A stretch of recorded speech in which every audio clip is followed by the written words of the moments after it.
Oke, selamat malam buat kita semua. Perkenalkan nama saya Sukadiriandi dengan angka 2478203. Dan kali ini saya akan mengerjakan sebuah tugas dari teknis saya. Sebuah tugas lab 7 yaitu data visualization atau tentang dataset techno telco customer chart. Jadi kita mempelajari mengenai chart lagi ya. Di sini tahap satu untuk ini adalah pengenalannya. Ini ada langkahnya. Langkah pertama, kita disuruh untuk membuat sebuah Google Colab baru, terus input data pada setburn, output, unggah database telco customer churn, tampilkan 5 baris pertama dan catat variabel penting dari Techno Multi Charge. Di sini kita menampilkan 5 ya, 5 baris pertama ini ya, 1, 2, 3, 4, 5 ya, yang mulai dari 0 pada Seaborn. Nah, di sini kita import padas juga, import Seaborn, import mold type dan juga faulty. Nah, di sini kita sudah importnya. Lalu sebenarnya buat apa sih padas atau multi itu? Jadi selain daripada kita mengecek ada menampilkan 5 baris pertama, kita juga akan menampilkan baris kolom kosong. Nah, jadi menampilkan nama kolom penting yang digunakan dan juga memeriksa nilai kosong. Ini untuk nilai kosongnya di sini ya. Nilai kosong, objek. Nah, ini customer ID, gender, channel types, ini nilainya kosong. Customer ID 0000000 seperti itu. Nah, kalau penting yang digunakan di sini ada tenor, ini ada, multi change ada, total charge juga ada, contract ada, dan churn juga ada. Jadi seperti itu. Oke, seperti itu. Selanjutnya kita akan melakukan setelah kita mengecek dan menampilkan apa saja yang ada di situ, kita melakukan juga yang namanya pembersihan. Nah, pembersihan data ini untuk memastikan dalam kondisi bersih, lengkap, dan bisa diproses dengan baik. Karena jika tidak dibersihkan, maka mungkin ada terjadi error dan bisa menimbulkan kesalahan dalam kita memproses data. Nanti data yang, nah ini ada kita cek nilai kosong, isi nilai kosong dengan O. Ini pastikan tipe data numerik dan kategorial sudah benar. Seperti ini dengan kode ini colon, string, df call, up to spite. Terus kita juga menghapuskan baris duplikat. Jadi ada baris-baris yang duplikat dalam kode kita. Dan kita akan menghapusnya dengan df.drop duplicates. Terus kita juga mengubah kategori yes and no menjadi 1/0. Jadi kita nggak pakai yes no, kita pakai 1,0. Selanjutnya ada ubah nilai, udah simpan database. Nah, ini simpan database yang paling penting. Jadi di sini kita simpan di contents. Oh ya, tadi ini contentsnya itu kita ambil dari sini. Tapi dia ketika kita sudah upload, kemungkinan besar dia hanya bisa dipakai untuk sekali. Gitu. Nanti kalau mau kita pakai ya kita upload lagi file. Nah, setelah itu kalau kita jalankan, maka data ini akan membuat sebuah data baru dengan nama churn big cleanup min 20 CSV. Seperti ini. Ini nilai atau jumlah data kosong sebelum dibersihkan. Ada banyak dan sekarang sudah hilang. Ini ada tahap 3, kita akan visualisasi tertulis. Kita suruh buat histogram untuk variabel numerik ya. Kita menggunakan import PDS ini segala macamnya. Ini kita memuat dulu datasetnya. Kalau tadi kita masih gunakan si data pertama, nah sekarang untuk nilai ke selanjutnya kita akan menggunakan yang sudah di print. Kita terus selanjutnya ini yang memastikan total dikonversi ke numerik atau ke yang string. Ya. Nilai hapus, sebenarnya ini kita langsung saja ke sini. Distribusi Monty.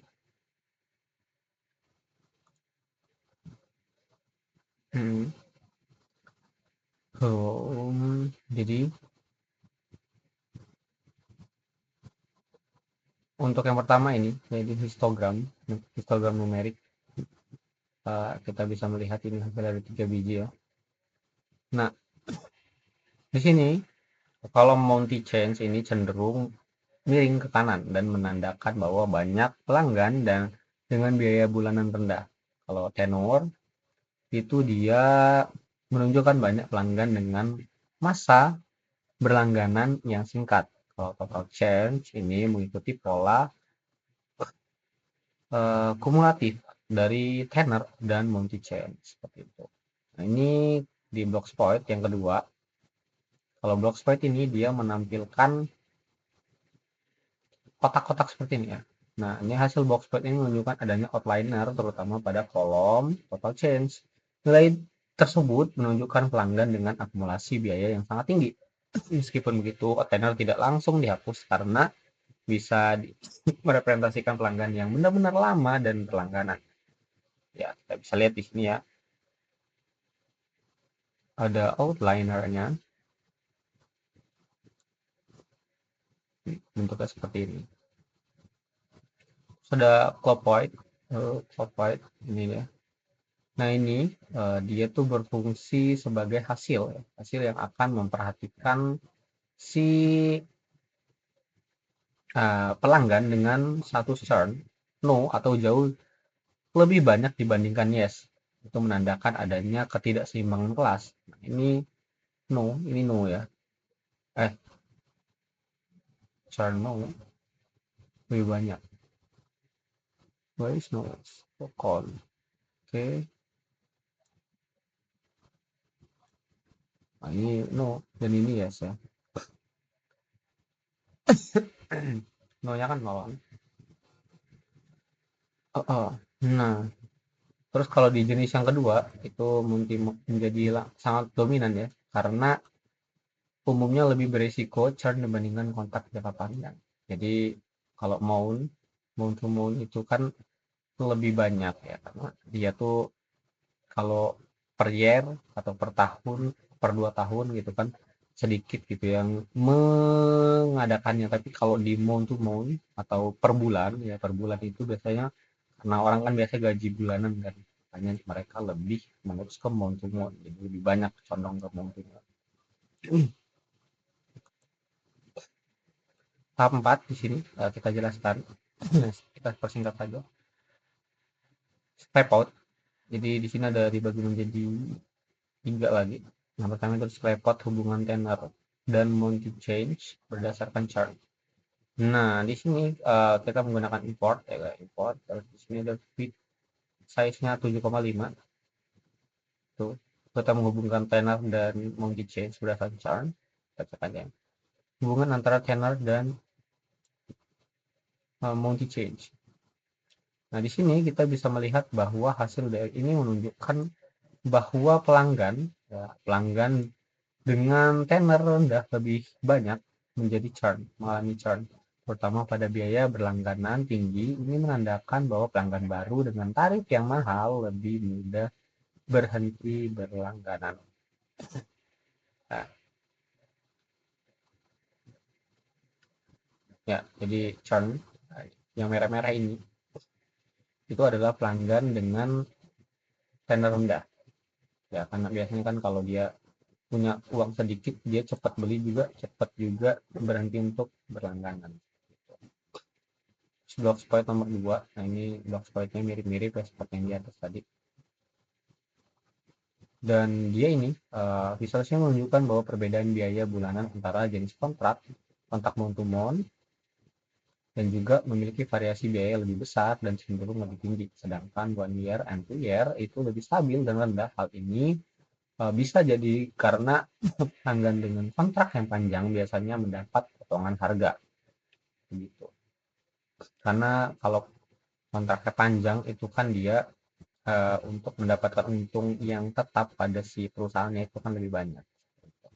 Di month to month juga kita melihat ya di sini di data kedua bahwa grafik ini menegaskan bahwa pelanggan dengan kontrak bulanan memiliki tingkat churn paling tinggi. Sebaliknya, pelanggan dengan kontrak 1 atau 2 tahun cenderung lebih setia karena adanya komitmen jangka panjang dan biaya penalti jika berhenti di awal-awal. Seperti itu. Lanjut saja di nomor 5 ya. Ini ada helmet correlate atau helmet korelasi. Jadi dia ini kita melihat dia bentuknya seperti tabel seperti ini ya, teman. Dari hasil visualisasi terlihat bahwa tenor itu berkorelasi negatif terhadap churn, artinya semakin lama pelanggan berlangganan, semakin kecil juga kemungkinan mereka berhenti. Sedangkan multi change memiliki korelasi paling lemah, positif lemah terhadap churn. Ini ya, terhadap churn. Kita bisa melihatnya di sini. Nah, oke, terus kita lanjut ke pariport hubungan atau multi-part. Ini hubungan multivarat. Nah, di sini kita bisa melihat ada beberapa macam ini ya, ada yang bentuknya grafik dan ada yang bentuknya titik-titik seperti ini. Nah, di sini polypod ini memperlihatkan hubungan antara pasangan variabel sekaligus. Nah, pola visual menunjukkan bahwa pelanggan dengan tenor rendah dan total change kecil lebih banyak mengalami churn. Hal ini memperkuat hasil dari analisis yang sebelumnya. Jadi kita tuh melihat berbagai macam bentuk analisis dari tadi churn, ada Parleyport, dan terus ada juga di Hetman, dan semua itu memiliki kesimpulan yang hampir mirip-mirip. Ini yang terakhir ya. Nah, di sini visualisasi interaktif Parleyport. Nah, kalau kita lihat dari visualisasi yang ini, nah ini dia agak cukup panjang kan. Nah, di sini menunjukkan bahwa visualisasi ini interaktif, mempermudah analisis lebih mendalam dengan menggunakan Polti. Dapat melakukan hover untuk melihat detail dari pelanggan yang kita cari.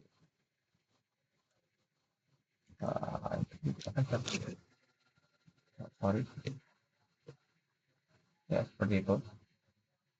Oke, kita lanjut saja. Terus kalau yang di sini, proporsi churn berdasarkan jenis kontrak. Di sini pelanggan dengan, kalau kita ambil contohnya itu adalah pelanggan dengan internet service atau fiber optik dan biaya tinggi sering terlihat mengalami churn, terutama ketika masa berlangganan yang masih singkat. Karena kan kalau kita pakai internet WiFi itu, kalau misalnya dia masih awal, apalagi kalau dia tidak punya kontrak, maka dia akan cenderung untuk mengalami churn.